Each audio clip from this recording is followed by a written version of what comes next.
Hi, welcome to the St. Peter Armenian Church and Youth Ministry Center.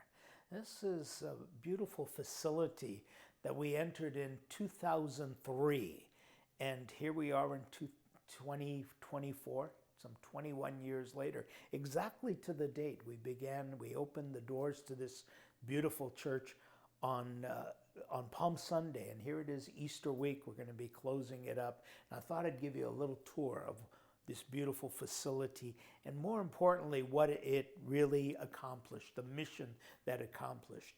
It was called the Youth Ministry Center because it sits directly across three campuses here in the Glendale area, which we have uniquely identified as Ground Zero. This was an area back in 2003 that nobody really cared about. The youth, nobody cared about what was going on in the social circumstances. Armenia had only been independent for 10 years, and in that time, many families had come here, migrated here, and we saw all kinds of social problems.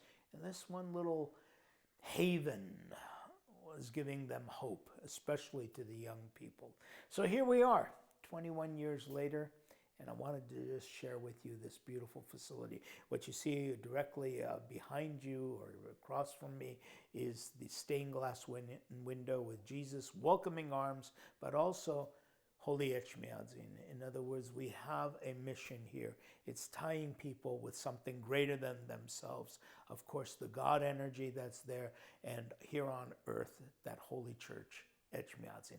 Let's go. We'll go over to the altar right now.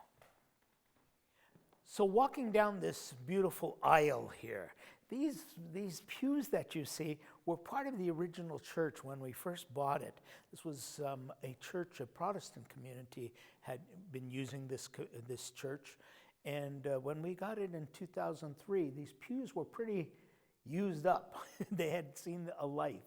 And the owner of the property, Mr. Onik Morabian, owned a car dealership. He took all of these, we took all of these pews there and actually had them painted in the car dealership.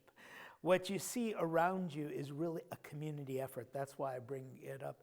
That really people felt so close to this church. It was a homey church, and people would just come here to share whatever they had, their personalities, their selves, their time, their energy, all around a common faith. And that's what you're seeing inside this area, many of the pictures which were donated by the faithful people.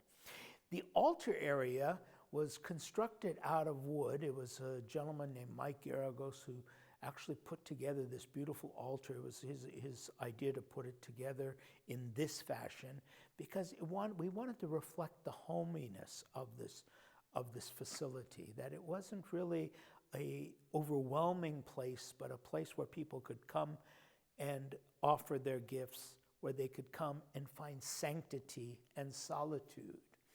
On the side here, you see the baptism font. We uniquely placed it inside of the church rather than outside or in a vestry in some place away from the actual altar area, to remind us that in the early Christian communities, this was about being part of the congregation. So the child would be baptized and then immediately in the church would receive communion. And this was part of the entire celebration of bringing people into the church, into the larger fold of the community. You see the traditions of the Armenian church with the main center altar, the side altars with chalices in there.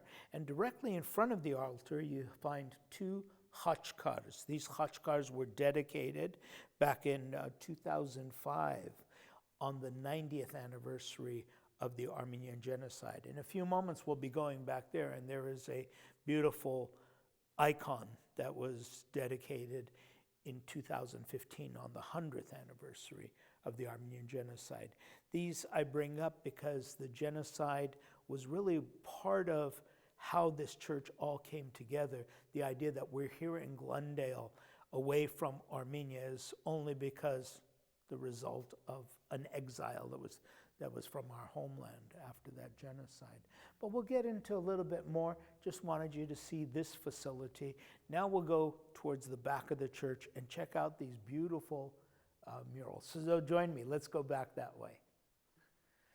So in the back of the church here, we have these beautiful murals, and we're going to take a look at this particular one, which is, we called the Armenian family. Arpine Shahbandarian was the artist on these. We asked her to do these murals to reflect what this church was all about.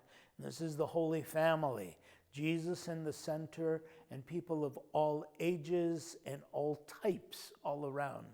Many of the congregants were the actual models for these murals, and they have stood here for the last 20 years as a reminder that our focus is about the family. Our focus is about the love bonds that exist between different members of the family, and they are non-restrictive. You will see that there are people of all kinds, all types, ages too.